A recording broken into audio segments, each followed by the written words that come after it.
छोटे से गांव में भानु अपने बूढ़े पिता के साथ रहता था। काफी साल पहले एक बीमारी के कारण उसकी माँ उसको छोड़कर चली गई।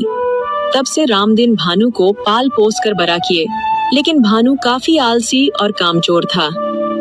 उसके बूढ़े पिता एक जमींदार के खेत में दिन रात कड़ी मेहनत करते, तो वहीं भानु दिन भर सोता रहता।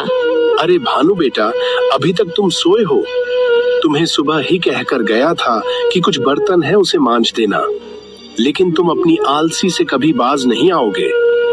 देखो बेटा, अगर तुम ऐसे ही दिन रात सोते रहोगे तो अपना जीवन कैसे बदलोगे?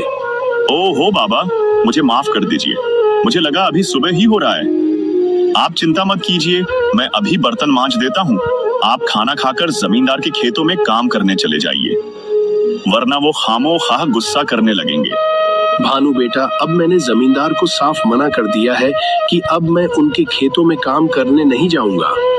देखो बेटा, अगर मेरा शरीर जवाब ना दिया होता तो मैं कभी तुम्हें काम करने को ना बोलता, लेकिन अब मेरी हड्डियों में उतनी जान नहीं बची कि खेत में काम करके घर का गुजारा चला सकूं। अब जो करना है तुम्हें ही करना है। ये क्या पिताजी, आप साफ साफ ये बोलिए ना कि आपको आलसी बेटा पसंद नहीं। झूठ बात क्यों बोल रहे हैं कि आपकी हड्डियों में जान नहीं? अच्छा, तो तुम्हें मेरी बात झूठ लग रही? अरे नालायक, अभी तुम घर में रहते हो तो क्या पता, गांव में निकल कर देखो कितना ताना सुनने को मिलता है। सभी लोग कहते हैं कि निकम्मा बेटा पाल कर रखा है, लेकिन तुम्हें क्या, बस आराम से सोए रहते हो। और हाँ, जब मर जाऊंगा तब तुम्हें पता चलेगा कि मैं झूठ बोल रहा था या सच। भानु गुस्सा होकर घर से बाहर निकल जाता है और एक जंगल में जाकर पैर के नीचे बैठ जाता है। पता नहीं ये गांव वाले अपने आप को क्या समझते हैं। उन्हें क्या जरूरत थी मेरे पिता को बहकाने की? अगर मैं थोड़ा आराम कर लेता हूं तो उनको क्या हो जाता है।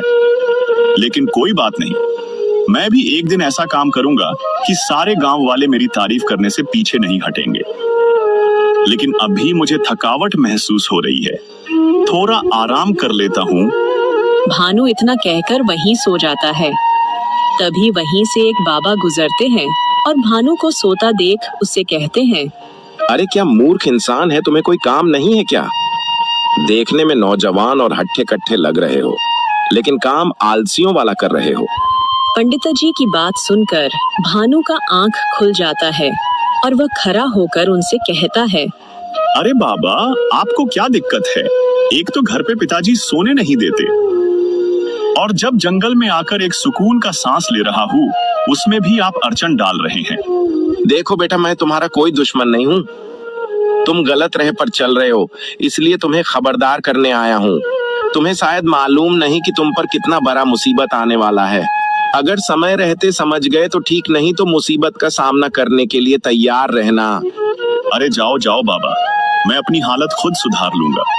सभी गांव के लोग मुझे ही गलत ठहरा रहे हैं, कोई मेरा साथ नहीं दे रहा, और अब आप भी मुझे डराने लगे। अच्छा ठीक है बेटा, मैं जाता हूँ, लेकिन जाते जाते इतना जरूर कहूंगा कि तुम्हारे सर पर मुसीबत का पहाड़ खड़ा है, उसे गिरते टाइम नहीं लगेगा। इतना कहकर बाबा वहां से चले जाते हैं। भानु के मन में एक डर पनप गया था। उसे समझ नहीं आ रहा था कि बाबा उसे क्या समझाना चाहते थे, लेकिन फिर वह उनके बातों का नजरअंदाज कर देता है और वहीं सो जाता है।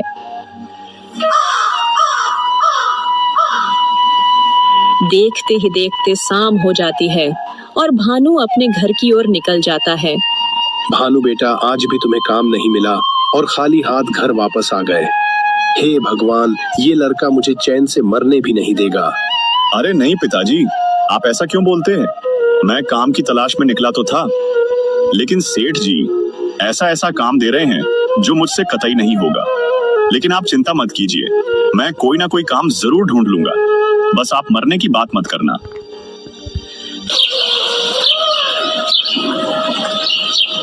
अगली सुबह होते ही भानु बिस्तर से उठ जाता है और काम की तलाश में निकल जाता है। वह फिर से जंगलों में जाकर यही सोचने में समय बिता देता है कि आसान काम कैसे मिलेगा, और थकहार फिर से सो जाता है। ऐसे ही भानु अब रोज करने लगता है। अपनी आलसी और बढ़ाता जाता है और ऐसा दिन आ जाता है कि उसके पिता बिस्तर से उठ नहीं पाते हैं। काफी जोर की उनकी तबीयत खराब हो जाती है। अब भानु काफी परेशान हो चुका था क्योंकि ना तो घर में कुछ खाने को बचे थे और ना ही पैसा। भानु बेटा, अब मेरा बचना उम्मीद नहीं, तुम अपना ख्याल रखना। अगर भूख लगे तो कोई भी काम कर लेना, काम छोटा बड़ा नहीं होता। इंसान का सोच छोटा बड़ा होता है। नहीं पिताजी, आप मुझे छोड़कर नहीं जा सकते। मैं अभी आपको हॉस्पिटल ले चलता हूँ। मुझे उम्मीद है आप ठीक हो जाएंगे। भानु अपने पिता को जल्दी से डॉक्टर के पास ले जाता है। उनकी हालत काफी ज्यादा खराब थी। डॉक्टर उन्हें चेकअप करके भानु से कहते हैं, देखो भानु, मैंने अभी उनका इलाज तो कर दिया है, लेकिन जल्द से जल्द ऑपरेशन नहीं किया तो उनको बचाना मुश्किल हो जाएगा। लेकिन डॉक्टर साहब, ऑपरेशन में तो पैसे लगेंगे। हाँ भानु, पैसे तो लगेंगे, लेकिन तुम्हारे पास ज्यादा समय नहीं है। जितनी जल्दी तुम 40,000 रुपए जमा करोगे, उतनी जल्दी तुम्हारे पिता का बचना आसान होगा। अगर लेट हुआ तो शायद बचाना भी मुश्किल हो जाएगा। इसलिए तुम अभी से ही इंतजाम करना शुरू कर दो। नहीं नहीं डॉक्टर साहब, मेरे पिता को कुछ नहीं होना चाहिए। मैं तुरंत पैसे का इंतजाम करता हूँ। बस आप उन्हें बचा लीजिए। ठीक है भानु, मैं अभी इनको कुछ दवाइयां दे देता हूँ। इन दवाइयों से ये कुछ दिन आराम से रहेंगे। तब तक तुम पैसों का इंतजाम कर लेना। अब ले जाओ इनको घर। भानु अपने पिता को घर ले आता है। उनकी हालत अब कुछ ठीक थी, लेकिन ऑपरेशन करना बहुत जरूरी था। भानु को भूख लगा था, लेकिन घर में राशन न होने के कारण भूखे ही सोने चला जाता है। लेकिन उसे नींद कहाँ से आएगी? इतनी बड़ी मुसीबत जो आई है। हे भगवान, अब पैसे कहाँ से आएंगे? पिताजी ठीक कहते थे कि बेटा मेहनत करो, आलसी करने से कुछ नहीं होगा। अगर पिताजी को कुछ भी हुआ तो इसका जिम्मेदार सिर्फ और सिर्फ मैं ही होऊंगा। सुबह होते ही सेठ जी से पैसे उधार पर ले लूंगा और पिताजी का इलाज शुरू करा दूंगा, नहीं तो बीमारी बढ़ जाएगी। अगली सुबह होते ही भानु पैसे उधार पर लेने जमींदार के यहाँ निकल जाता है। अरे भानु, तुम मेरे यहाँ। अब क्या हुआ? जब से तुम्हारा पिता मेरे यहाँ काम छोड़ा है, तब से सारा काम रुका हुआ है। लेकिन तुम उदास लग रहे हो, क्या हुआ? सब ठीक तो है ना? नहीं सेठ जी, कुछ ठीक नहीं है। मेरे पिताजी का तबीयत बहुत जोर की खराब है और डॉक्टर साहब 40,000 रुपए का मांग किए हैं। लेकिन हम गरीब आदमी इतने कम समय में इतना ज्यादा पैसा कहाँ से लाएंगे? आप तो एक जमींदार हैं और मेरे पिता आपके यहाँ काफी सालों से काम किए हैं। आप उनकी मदद कर दीजिए सेठ जी। अब उनकी जान आपके हाथों में है। क्या 40,000 रुपए? अरे भानु, लगता है तुम्हारा दिमाग खराब हो गया है। अब तुम्हारा बाप बूढ़ा हो चुका है और जो घोड़ा लंगड़ा हो जाए उस पर कभी पैसा नहीं लगाना चाहिए। अब तुम्हारे पिता से मुझे कोई उम्मीद भी नहीं। जैसे उसने मेरे काम को लात मारा, वैसे मैं भी तुम्हारे फरियाद को लात मारता हूँ। चलो जाओ यहाँ से। 40,000 रुपए तो क्या, 40 रुपए भी देना पसंद नहीं करूंगा। भानु को एक उम्मीद था कि जमींदार उसकी मदद जरूर करेगा, लेकिन उसकी उम्मीद पर पानी फिर गया। बेचारा उदास गांव के मुखिया के पास जाता है, शायद यहाँ उसे कोई मदद मिल सके। भानु मुखिया के पास भी हाथ पांव जोड़ता है, लेकिन उसे वहाँ भी कोई मदद नहीं मिलती। बेचारा उदास होकर जंगल में उसी पैर के पास जाकर बैठ जाता है। लेकिन आज उसको नींद नहीं आ रही थी। आज उसके आंखों में एक डर झलक रहा था। हे भगवान, मुझे माफ कीजिए। आज मेरी आलस की वजह से कोई काम देने को तैयार नहीं हो रहा है और आपको तो पता ही है कि बिना काम मिले पैसे का इंतजाम कैसे होगा। आप मेरी मदद करें भगवान, मुझे मेरी गलती का पछतावा हो गया है। आज से मैं आलस नहीं करूंगा। भानु एक पछतावा के आंसू बहा रहा था। उसे कोई राह नहीं दिख रहा था। तभी उसी रास्ते से वही पंडित गुजर रहा था और भानु को रोता देख उसे कहता है, क्या हुआ बेटा? मुसीबत आई तो खून के आंसू रोने लगे? मैंने तुम्हें पहले ही आगाह कर दिया था कि तुम्हारा आलस तुम्हें एक दिन ले डूबेगा, लेकिन तुमने मेरी बात को मजाक लिया और देखो आज तुम्हारी हालत बद से बदतर हो गई। मुझे माफ कर दीजिए बाबा, मैंने आपकी बात को हल्के में लिया। लेकिन बाबा आज मुझ पर बहुत बड़ी संकट आई है। पिताजी का तबीयत काफी सीरियस है। डॉक्टर 40,000 रुपए का मांग किए हैं और मुझे गांव में कोई मदद नहीं कर रहा। अब आप ही कोई रास्ता दिखाइए बाबा, नहीं तो पिताजी मुझे छोड़ के चले जाएंगे। एक तो बचपन में ही मां चली गई, लेकिन अब पिताजी चले गए तो मैं अनाथ हो जाऊंगा। ठीक है बेटा, तुम्हें अपनी गलती का पछतावा है, यह सुनकर अच्छा लगा। ये लो बेटा, ये मेरी सख्ती से जलाया हुआ राख है। इसे तुम अपने जुबान से चूम लो और जंगल में ही लकड़ी काटना शुरू कर दो। ये राख तुम्हें थकने नहीं देगा और तुम्हारे अंदर दानव वाली शक्ति आ जाएगी। भानु को एक रास्ता मिल चुका था। वह फटाक से राख को चूम लेता है और जंगल लकड़ी काटने निकल जाता है। भानु देखते ही देखते काफी ज्यादा लकड़ी काट लेता है और उसे बाजार में बेचने निकल जाता है। लकड़ी सूखा और अच्छा देखकर तुरंत ही उसका लकड़ी बिक जाता है। भानु पैसे लेकर सीधा घर चला आता है। अरे वाह भगवान, आपने तो गजब कर दिया। इतना जल्दी मुझे 6,000 रुपए का मुनाफा हो गया। अगर ऐसे ही लकड़ी काटता रहा तो कुछ ही दिनों में 40,000 रुपए जमा हो जाएंगे। हे बाबा, आपकी राख में तो सच में जादू है। आपका बहुत बहुत धन्यवाद।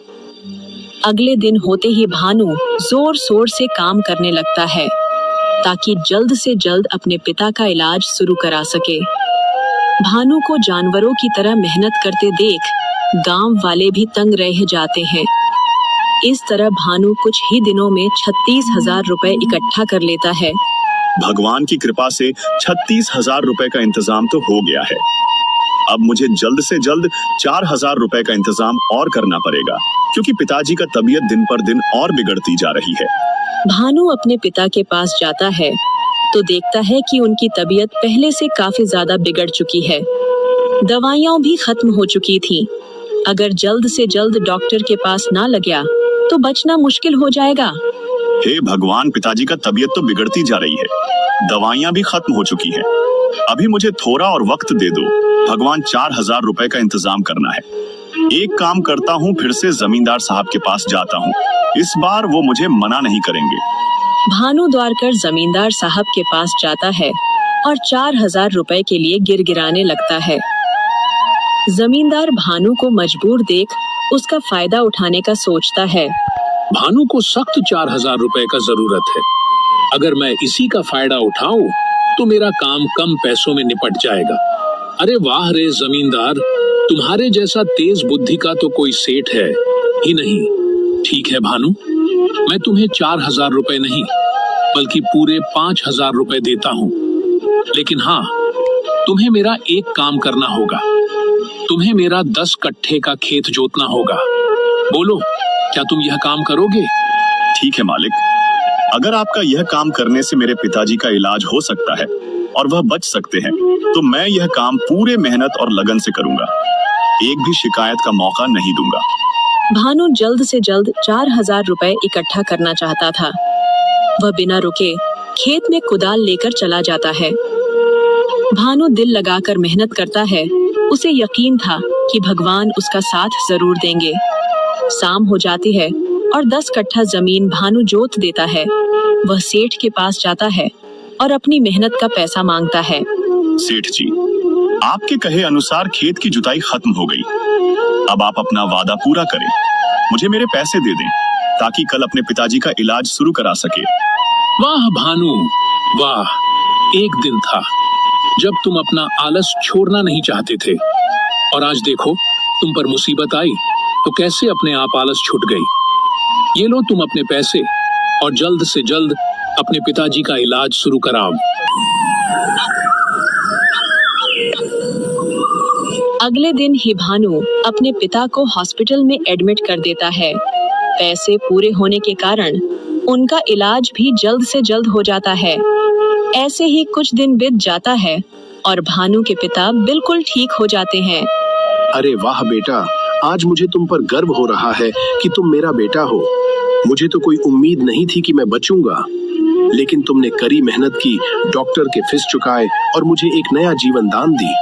मैं बहुत खुश हूँ बेटा। ऐसे ही मेहनत करते रहो और खुश रहो मेरे लाल। ऐसे ही एक दिन भानु जंगल में लकड़ी काटने निकलता है तो फिर से वही बाबा उसी रास्ते में भेंट होते हैं। अरे बाबा, आपकी कृपा से मैंने मेहनत करना सीख लिया और आपकी उस राख की मदद से अपने पिता का इलाज सफलतापूर्वक करा लिया। आपका बहुत बहुत धन्यवाद बाबा जी। अगर आप उस राख में अपना जादू ना मिलाए होते तो आज मेरे पिताजी इस दुनिया में ना होते और मैं भी कहीं आलस के कारण सोया होता। सच में उसमें जादू था, वरना मैं इतना मेहनत नहीं कर पाता। बाबा जी भानु की बातों पर हंसने लगे और सारी सच्चाई बताने लगे। अरे भानु बेटा, तुम शायद बहुत भोला हो। तुम्हें क्या लगा कि तुम इतना मेहनत जो कर रहे हो उसकी वजह वह भभूत है? नहीं बेटा, तुम जो भी मेहनत किए वो अपने लगन से किए। बस मैंने तुम्हारे अंदर आत्मविश्वास जगाया है। वो भस्म नकली था। तुम्हें राह दिखाने के लिए वह कोई अद्भुत शक्ति नहीं, बल्कि तुम्हारे अंदर का डर था जिसे तुमने निकाल फेंका। क्या सच में बाबा वो सिर्फ राख था? भानु को अब पता चल गया था कि सच्चा चमत्कार किसी वस्तु में नहीं, बल्कि इंसान के मेहनत और लगन में होता है।